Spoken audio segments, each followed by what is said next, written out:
Oh, hey, I didn't see you there. Well, while you're here, let's talk exponents. Hey, for this first one, our objective is to simplify expressions involving zero and negative exponents. So we're going to wrap our head around two concepts. We're used to seeing kind of a positive exponents, like these guys right here.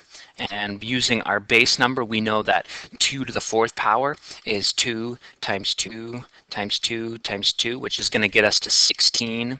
And 2 to the 3rd power is 2 times 2 times 2, which is to the 8th, and this is to the 4th. And 2 to the 1st power is 2. And so we can, I think we all can wrap our head around this guy.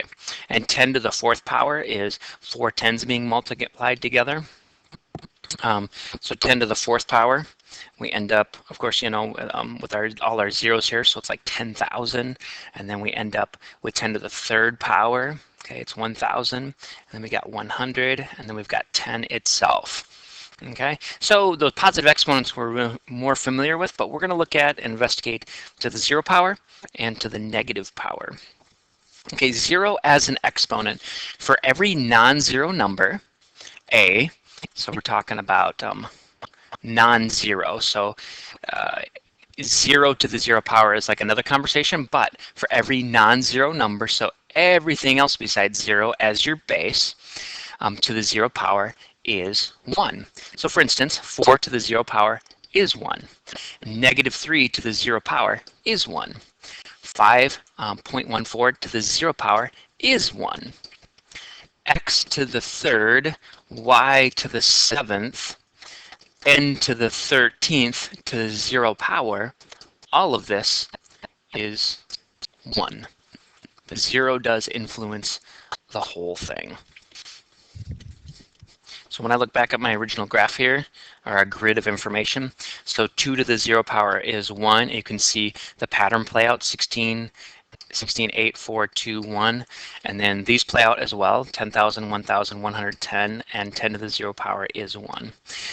Part of it, to conceptually understand it, is like exponential growth. That's what these are growing exponentially, but for something to grow exponentially or decay exponentially, you have to have something.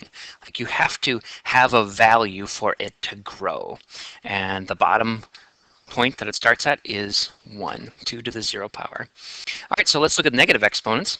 For every non-zero number a, so same thing, if I have a negative exponent. Now, some people have this understanding that a negative exponent means that it has a value of n, and that's not true. A negative exponent is not negative, it's little. That's not really a math term for that, but that's how I want you to look at it. A positive exponent is more of a bigger number. A negative exponent is a little number. In fact, the way we write little numbers is as fractions. So for example, over here we have 7 to the negative 3rd. Now again, the negative on the 3 doesn't mean it's negative, it just means it's little. How little? It's 1 over 7 to the 3rd power.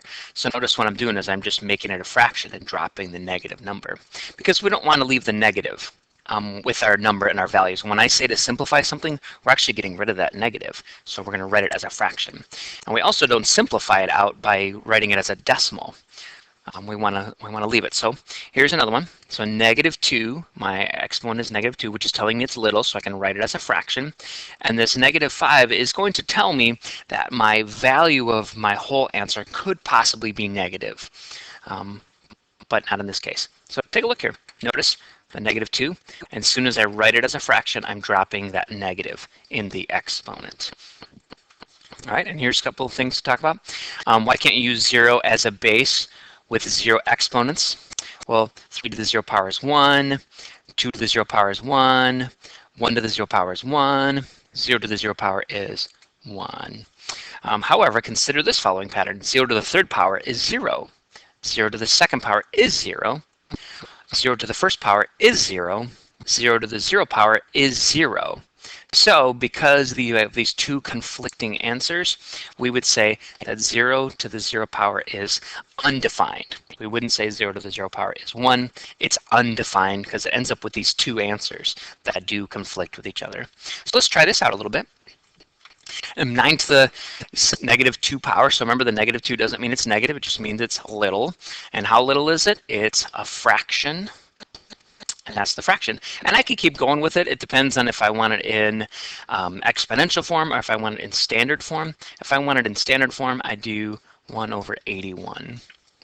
Right here, negative 3.6 to the 0 power to the 0 power is 1. All right. I want you to try it. Here's my got it. I've got 3 of them. I got a bunch of them to try. Press pause. You give it a try. All right. How'd you do on these? I've got an exponential form and standard form. Notice I'm not using decimals. I'm representing these as fractions because they're little, they're a small amount. Okay, there we go. And anything to the 0 power is 1. This is an interesting one. So it's 1/6 of something. So that means I could write 1/4. Technically, I could write 1/4 like that. I could write 1/8 like this. Just communicating like this is a value, that's a fraction. For e, I really had to keep an eye on the -4 because it is being squared down here in my denominator.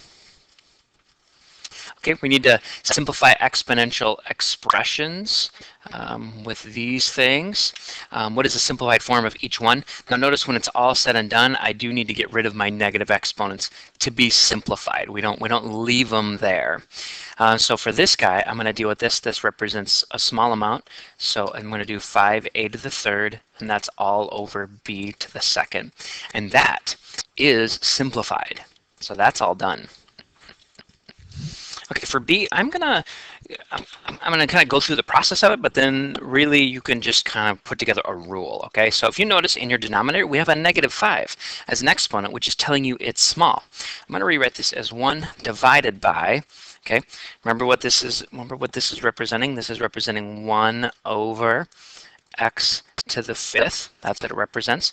But we don't divide fractions. We multiply their reciprocal. So this 1 divided by 1 over x to the 5th is the same as 1 times x to the 5th over 1. And when I multiply all that together, I end up with x to the 5th. Okay, so you can keep in mind if you have a negative exponent in your denominator, what it really represents is a number in your numerator. So this is equal to x to the 5th. And that's going to take a little while to just get used to, and you will over time as we keep practicing it. Okay, so evaluating an exponent. So we have a bunch of variables, but we get to do some substitution. So it's 3 times s is 2 to the 3rd times t, which we're saying is -3 to the -2nd.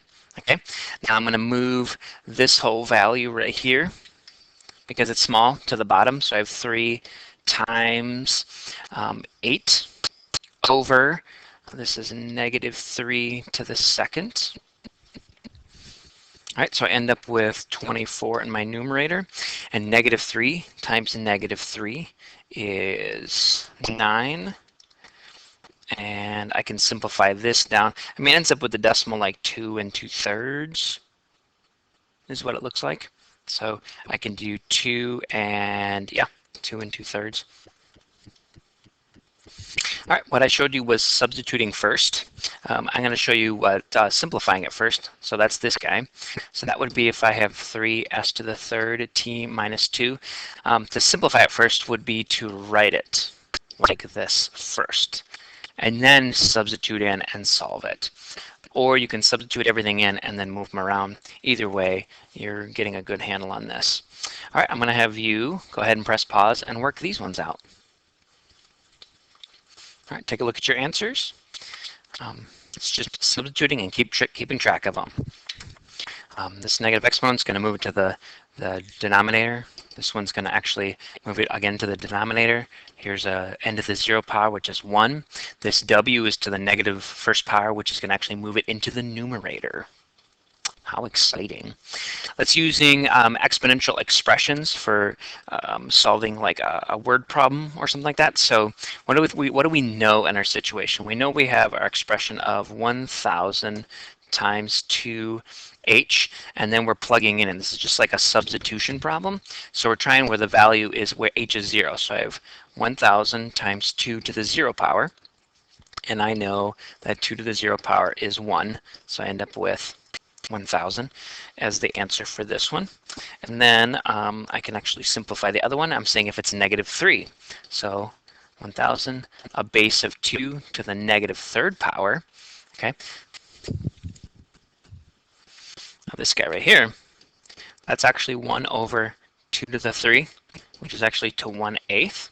So this is 1,000 times 1/8. So it would make sense that 1,000 times 1/8 it does get smaller. It's like 125, or it's 1,000 over 8. Again, is 125. Excellent. All right, I'm going to go chase a buffalo before the buffalo chases me. And then I'm going to eat a bunch of raisins until I sweat the smell of raisins. Gross me out.